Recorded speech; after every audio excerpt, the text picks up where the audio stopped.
We are happy, not only as Arabs, but also as Christians in the Middle East, as Catholics also. We are happy that the Pope is coming again to put some seeds of love, charity, and cooperation and human fraternity in our countries. The choice of the conference in this country as the human fraternity, I think it is another meaning of tolerance, but in a better way. Tolerated, I don't feel good when I feel tolerated, but I feel good when I feel that all the human beings are my brothers and sisters. So the human fraternity, I think, it will open the doors for a new dictionary for us to use when we talk about interreligious interactions or dialogues.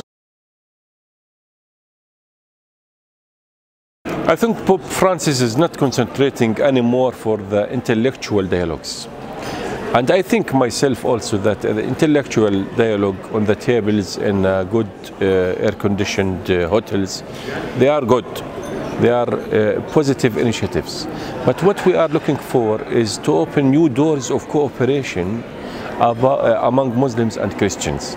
This is what Pope Francis is doing from the first day of his pontificate. He is no more talking about intellectual and how to deal with how to discuss issues with people, but how to live together with people in order to give service.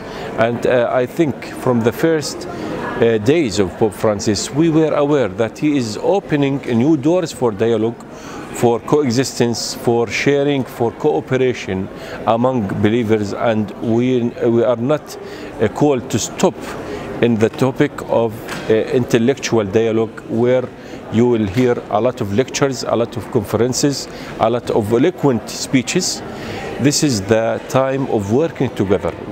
Together for what? For justice and peace, as a contribution from religions towards peace.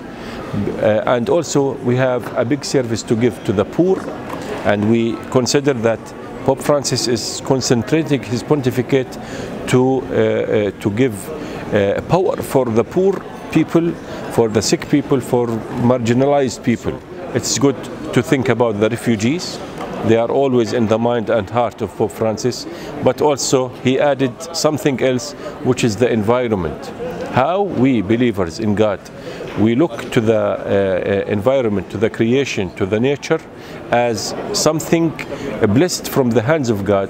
We have the right and the obligation to protect it, because the environment, as Pope Francis teaches in Laudato Si, it is the house of humanity.